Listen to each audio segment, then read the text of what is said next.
Amerika dalam mara bahaya. Kita tahu US dollar selama ini menjadi mata uang yang paling kuat di seluruh dunia. Tetapi, apakah US dollar ini akan tinggal sejarah? Amerika telah memberikan obligasi. Dengan kata lain, pembeli obligasinya atau Amerika berhutang bukan kepada negara, bukan kepada institusi, bukan kepada The Fed, tapi Amerika justru berhutang pada perusahaan swasta lagi. Kok bisa? Perusahaan itu bernama Tether. Nah, kita akan bahas tuntas informasi yang satu ini.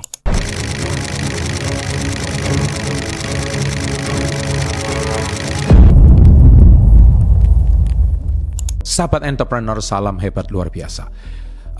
Mungkin bagi Anda sebagai seorang pelaku usaha, Anda mendengarkan informasi ini, terutama Anda yang berada di bidang impor, Anda mungkin menganggap statement saya ini statement yang mengada-ngada atau statement yang bombastis. No, Success Before 30 selalu concern kepada edukasi.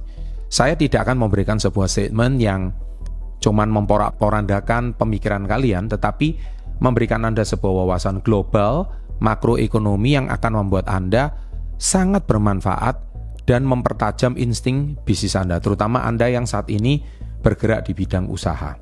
Nah, saya akan membacakan beberapa berita yang mungkin sedikit banyak akan memberikan Anda sebuah gambaran bahwa pembukaan saya tadi itu tidak main-main. Kenapa kok sekarang Amerika sampai sebegitunya? Berita yang pertama adalah tentang JP Morgan Chase, ini salah satu bank investasi terbesar di bumi, telah membuat langkah signifikan. Baru-baru ini dia menerima Bitcoin, jaminan untuk pinjaman. Aduh, ini saya juga bingung ya. Jadi seorang JP Morgan aja menerima Bitcoin sebagai jaminan. Kan selama ini kita tahu kalau jaminan itu harus ada underlying ya. Jadi Bitcoin ini dianggap punya underlying. Nah, ini sesuatu yang luar biasa. Ini adalah sebuah gebrakan, terutama jika kita ingat bagaimana CEO mereka namanya Jamie Dimon dulu sangat skeptis terhadap Bitcoin, sangat-sangat skeptis.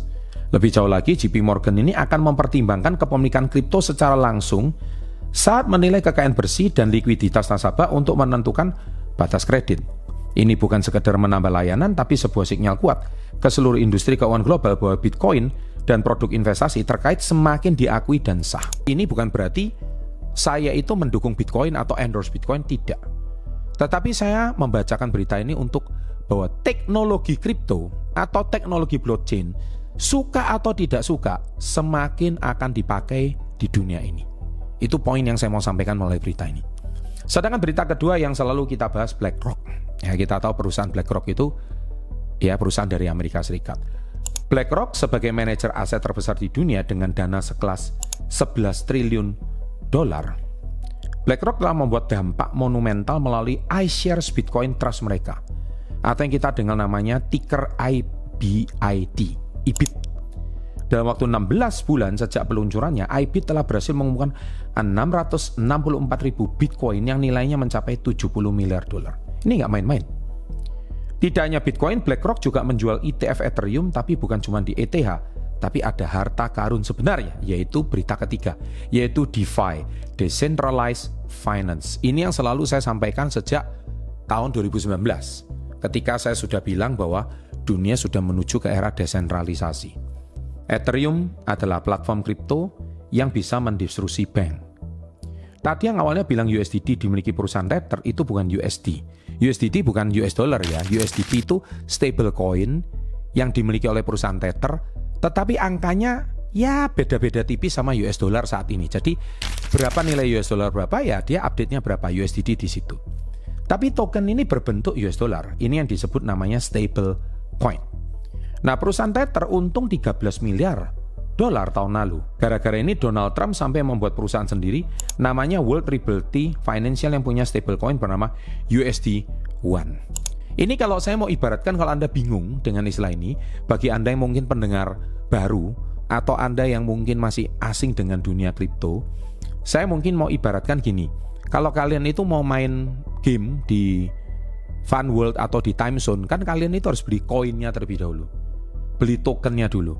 Ketika kalian beli token dalam jumlah besar, token itu kan ada nilainya.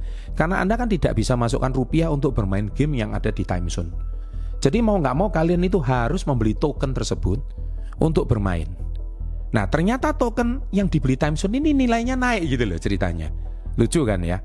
Nah ketika nilainya naik akhirnya orang malah membeli token, bukan mengkoleksi rupiahnya, malah token ini yang diperbanyak. Nah kurang lebih seperti itulah kalau dunia kripto. Sama aja Anda membeli token listrik, token PLN. Anda stok token PLN gitu, tahu harga token ini bakal naik gitu, dan gak ada expirednya. Jadi Anda bukannya malah simpen rupiah, malah hari ini stok token listrik. Ya kurang lebihnya seperti itu, supaya Anda itu lebih gampang tentang mengapa sampai seorang Donald Trump pun membuat stablecoin sendiri.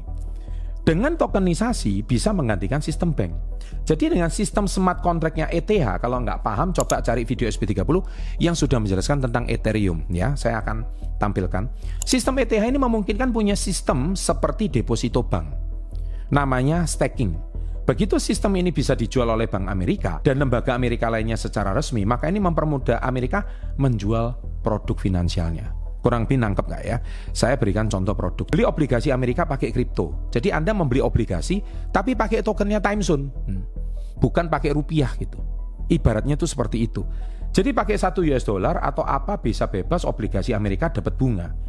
Beli saham Amerika fractional bisa jadi beli saham Tesla 0,01. Saham Tesla bisa jadi itu dengan sistem kripto. Nah jadi bukan lagi 1 tapi 0,01 saham. Selama ini kan kita belinya ya 100 lembar saham. Beli properti fractional.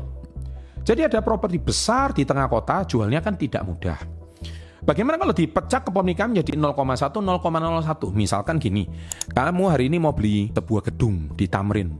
Ya gedung itu harganya katakanlah 1 triliun. Terus kamu mau beli 1 unit. Ya tapi ternyata 1 unit itu harganya sudah mahal banget. Harganya 1 meter persegi mungkin capai 200 juta rupiah. Nah kamu kan mau mungkin beli sekitar 100 meter persegi. Ya 1 meter aja udah 200 juta. Kemudian kalau 100 meter persegi bisa 20 M. Nah kan mungkin kamu nggak punya uang untuk beli 20 M. Nah caranya adalah gimana kalau 20 M ini kita belinya patungan. Nah kurang lebih seperti itu, yaitu 0,1 atau 0,01. Sehingga 100 meter persegi unit apartemen di Tamrin dimiliki oleh 100 orang. Nah kurang lebih seperti itu. Aturannya dibuat, tinggal tunggu legalnya kapan. Jadi dengan kripto ini semua bisa dipecah jadi kecil kepemilikannya, termasuk barang seni. Mungkin kamu suka kolektor seni kan? Kalau kolektor barang seni itu kan juga tidak murah. Ada yang lukisan harganya 15 juta, ada yang harganya sampai 1,5 miliar. Tapi gimana kalau satu lukisan seni itu bisa dimiliki oleh banyak orang, satu karya. Nah kurang lebih seperti itulah. Kripto akan membuat sistem seperti itu. Apakah ini benar akan terjadi? Benar, ini semua sudah terbit di aturan kripto. Salah satunya namanya Genius Act. Bisa cek Google sendiri aturan tentang stablecoin. Stablecoin loh ya. Jadi bukan kripto yang selalu fluktuatif begitu. Namanya stablecoin itu, Tether itu USDT. Karena saya sendiri juga sering transaksi pakai USDT, makanya saya tahu. Sehingga USDT itu sama seperti kayak kita beli US dollar, tapi US dollar bukan USDT. Itu yang harus Anda tahu.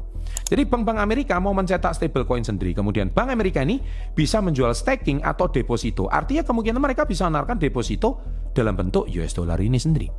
Jadi Amerika nggak ada jalan keluar lain.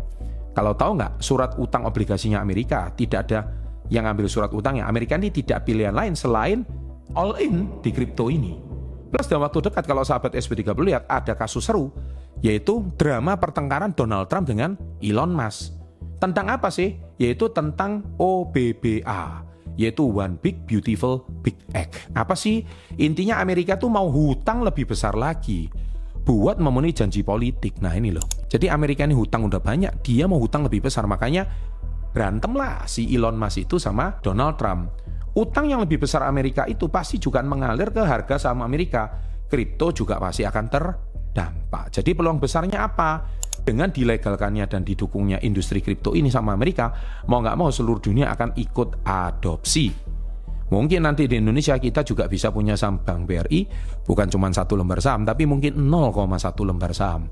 Terus saham BRI juga nanti bisa kita langsung tukar ke USD atau mungkin ke Japanese Yen. Cuma di Indonesia akan cukup lambat menghitung ini semua karena dalam waktu dekat ya kita tahulah selalu banyak scam, ya kan, yang mungkin juga bisa berlindung di balik shit coin itu. Muncul besar-besaran di Indonesia, hati-hati dengan scam karena ini kan potensi scamnya besar ya.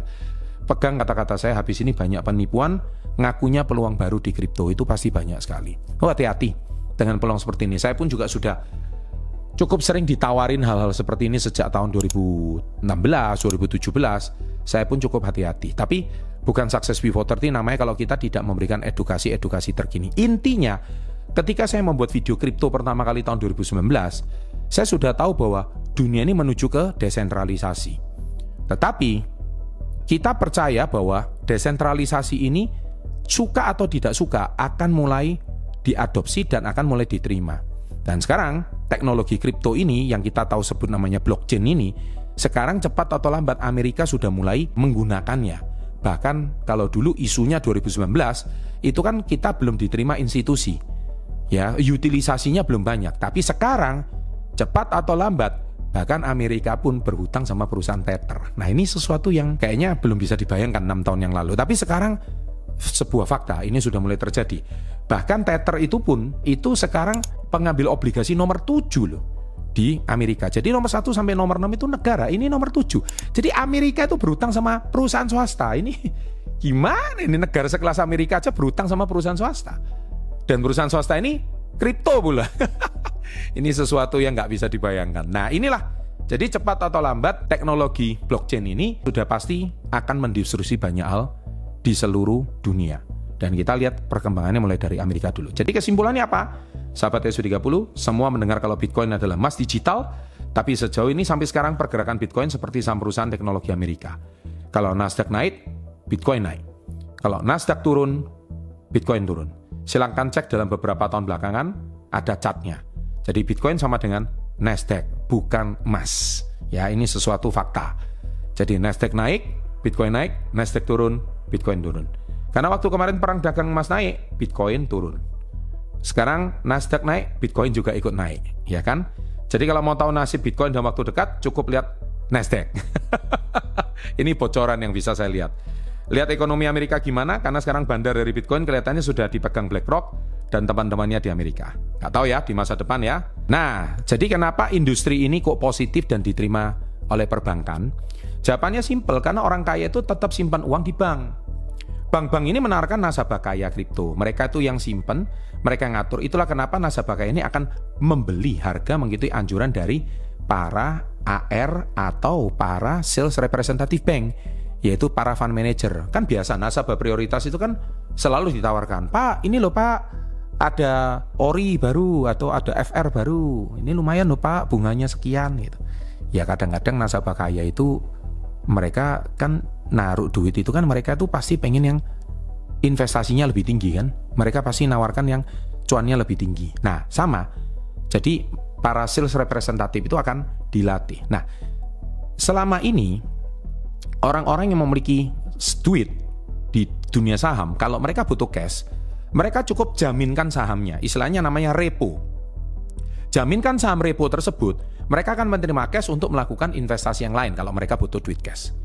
Tidak lama lagi, Bitcoin ini juga bisa direpokan dalam tanda kutip atau dijaminkan, sehingga Anda tidak perlu menjual Bitcoin tersebut, tapi Anda bisa menggunakan Bitcoin tersebut atau aset kripto Anda untuk mendapatkan dana cash kalau Anda membutuhkan. Sama seperti koinnya Timezone itu tadi. Anda nggak perlu jual koin Timezone-nya untuk dapat rupiah kembali. Cukup jaminkan koin Timezone Anda, nggak lama uang rupiah itu akan Anda dapat. Gila kan? Anda bisa menjaminkan koin Timezone untuk dapat rupiah. Itu gimana logikanya? Saya juga nggak habis pikir. Tapi itu akan terjadi. Cepat atau lambat akan terjadi. Kenapa? Ya dari dasar pemikiran bahwa Amerika hari ini menerbitkan obligasi, dan obligasi itu dibeli oleh perusahaan swasta, dan sekarang peringkat nomor 7. Dasar itulah logika kita berpikir. Oleh sebab itu, kalau kita saat ini mau masuk, tetap jangan all in. Saran saya, kalau saya sendiri pun juga nggak berani all in ya, karena ini kan masih pergeseran shifting, tapi dunia sudah mengarah ke sana. Tetap menggunakan prinsip dollar cost averaging, menabung berapapun harganya, ada uang yang lebih disisihkan, bukan disisakan. Kan saya selalu tegaskan. Jadi kalau Anda butuh uang, pakailah yang Anda butuh. Bukan dipakai seperti fluktuatif. Jadi Anda, wah ini bagus, pakai Anda butuh. Seperti di awal, ada orang yang nggak jual Bitcoinnya, tapi pakai buat Bitcoinnya untuk jaminan hutang. Ya, jadi cuman opsi ini susah dilakukan untuk orang Indonesia karena orang Indonesia menurut saya mentalnya masih belum siap. Ya, kenapa saya katakan belum siap? Karena orang Indonesia kebanyakan ada uang berapa ya dipakai berapa gitu loh. Bukan digunakan dengan bijak. Karena ilmu dan literasi keuangannya masih sangat rendah. Oleh sebab itu, saya tetap tidak menganjurkan, lebih baik kita pakai yang safe, yaitu menabunglah berdasarkan dollar cost averaging. Ada uang berapa, lebih berapa, ya ditabung. Kalau sudah ditabung itu nggak usah lihat cat hijau, cat merah. Nggak penting itu. Seperti investasi. Nah, itulah seperti itu. Itu saran daripada saya dari sudut pandang pengusaha dan investor. Bukan dari sudut pandang trader.